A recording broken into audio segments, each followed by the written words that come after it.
हम India alliance में हम नहीं है, भाड़ में जाए, मुझे उसकी फिक्र नहीं है, मुझे कोई फिक्र नहीं है। इसलिए मैं सुनिए मैं इसलिए कह रहा हूं कि भाई साहब उसमें बैठकर क्या करेंगे, दम घुटेगा। आप आइडियोलॉजी पर बीजेपी से मुकाबला क्यों नहीं करना चाहते? मुकाबला करेंगे आइडियोलॉजी बीजेपी से। आप पहले ये कहेंगे कि देखो माहौल इतना खराब है कि अगर आपको देंगे टिकट तो फिर हमको हिंदू वोट नहीं मिलेगा, ये खुला बोलते हैं। तो मैं खुल के कह रहा हूं, अंदर कमरे में कहते हैं।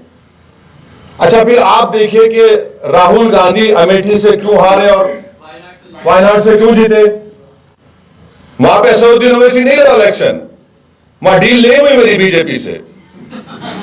अभी मैं सुन रहा था हमारे प्रोफेसर मनोज झा साहब को, बड़े अच्छे आदमी है, मगर मुझे थोड़ा उनकी राय, मेरी राय उनसे मुख्तलिफ है। फिरका परस्ती का आगाज 2014 से नहीं शुरू हुआ।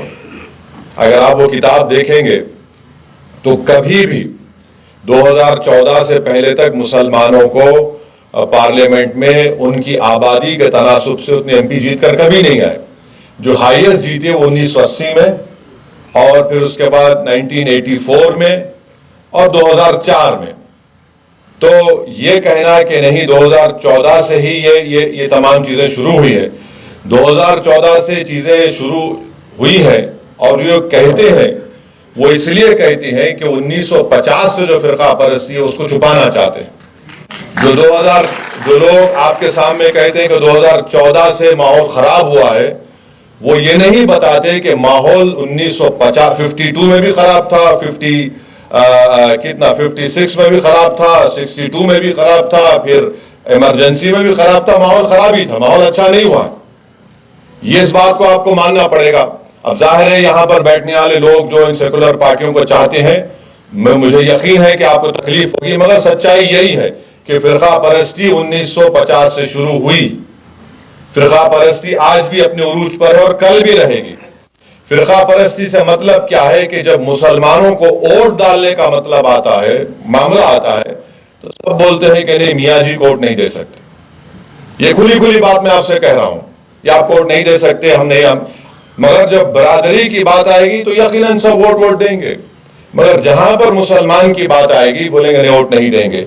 अच्छा, आज आप कहेंगे पार्लियामेंट में 4% मुसलमान एमपी हैं, उन 4% में 26 एमपी, 26 एमपी में सिर्फ 2 एमपी ऐसे हैं जो 10 या 15% नाम मुसलमानों के वोटर लिस्ट में जीत कर आए। एक तो तमिलनाडु में मुस्लिम लीग के एमपी हैं, दूसरा हमारे अंसारी भाई थे, अंसारी भाई थे। अब जितने उससे हटकर जो 24 एमपी जीत कर आए हैं, ये सेकुलर पार्टी की मेहरबानी नहीं है, ये 30% से ज्यादा मुस्लिम वोटर है तो इसलिए जीत कर आ रहे हैं। तो इनका ये बोलना है कि हम जिताए, नहीं जिताए आप, तो 30% के ऊपर जहां पर वोटर लिस्ट में मुसलमानों की आबादी है, वोटर लिस्ट में नाम है, आप जीत कर आते हैं। तो इसमें आपका बोलना है कि नहीं हम तीर मार लिए, नहीं आप तीर नहीं मार रहे हैं। अगर आप तीर मार दे तो फिर आप यूपी में बीजेपी को रोक देते। अच्छा, दूसरी बात यह है कि मुसलमानों में एक, जैसा बदरुद्दीन भाई ने कहा बिल्कुल सही है, मुसलमानों में एक जुनून है कि हम फिरका परस्त पार्टियों को वोट नहीं देंगे। बहुत अच्छी बात है, मगर आपको यह भी देखना है कि आपको भी जिंदा रहना है। मैंने जो सियासत सीखी अपने वालिद के पैरों के पास बैठकर सीखी, अपने बुजुर्गों से सीखी। हम बदरुद्दीन भाई से भी सीखते हैं। बदरुद्दीन भाई 2 in 1 है, ये आलिम दीन भी है और सियासतदान भी है।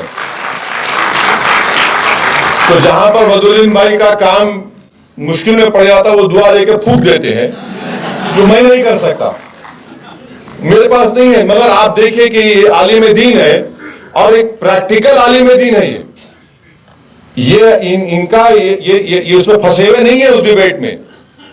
और बदरुद्दीन भाई आपसे ये नहीं कह रहे हैं कि पिछले बार इनका कांग्रेस से अलायंस हुआ था और इनकी बदौलत कांग्रेस को उतनी सीटें मिली आसाम में,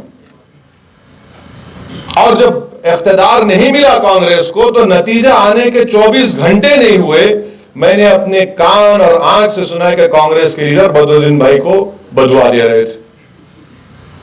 ये इनकी सियासत है। बदरुद्दीन भाई हमारे सही कह रहा हूं, झूठ तो नहीं कह रहा ना हजरत, वरना इतर की शीशी भी नहीं मिलेगी।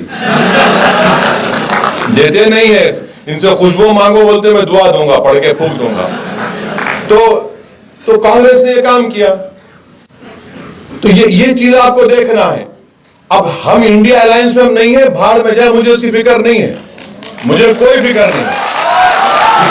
इसलिए मैं सुनिए, मैं इसलिए कह रहा हूं कि भाई साहब उसमें बैठकर क्या करेंगे, दम घुटेगा। वहां पर आप आइडियोलॉजी पर बीजेपी से मुकाबला क्यों नहीं करना चाहते? मुकाबला करेंगे आइडियोलॉजी बीजेपी से। आप पहले ये कहेंगे कि देखो माहौल इतना खराब है कि अगर आपको देंगे टिकट तो फिर हमको हिंदू वोट नहीं मिलेगा, ये खुला बोलते हैं। तो मैं खुल के कह रहा हूं, अंदर कमरे में कहते हैं। अच्छा, फिर आप देखिए कि राहुल गांधी अमेठी से क्यों हारे और वायनाड से क्यों जीते? वहां पे असदुद्दीन ओवैसी नहीं रहा इलेक्शन, वहां डील नहीं हुई मेरी बीजेपी से, नहीं हुई डील मेरी, मगर वायनाड से जीते। क्यों जीते वायनाड से? क्योंकि मुस्लिम लीग है वहां पे, मुस्लिम लीग ने उनको डूबने से बचा लिया। और मैं आपको बताना चाह रहा हूं कि मैं हमेशा भी कहता हूं कि अल्लाह हजरत इस्माइल रहमतुल्लाह अलैह की खबर को नूर से भर दे। उनमें वो विजन था कि उन्होंने मुस्लिम लीग को जिंदा रखा। वो काम उसके बाद तंगल फैमिली ने उसको लेकर आगे बढ़े और बड़ी कामयाबी के साथ इंडियन मुस्लिम लीग केरल में काम करती है। और वहां पर अभी आपने बताया, पीटी मोहम्मद बशीर साहब ने एजुकेशन मिनिस्टर भी थे, कि किस तरीके से मुस्लिम लीग केरल में काम करती है और अपनी ताकत पर जीतती है, और उनकी ताकत के बगैर कांग्रेस इख्तियार में नहीं आ सकती है। तो ये जो सियासत है इसको समझने की जरूरत है। मगर जो हिंदी बेल्ट की सियासत है वहां पर मुसलमानों को एक फैसला लेना पड़ेगा। मैं पिछले उत्तर प्रदेश के चुनाव में बोला कि भाई ठीक है, आप बहुत से लोग मुझे बोले कि हम फैसला कर लिए, हम आप वोट नहीं दे सकते। मैंने ठीक है, मैं लड़ूंगा।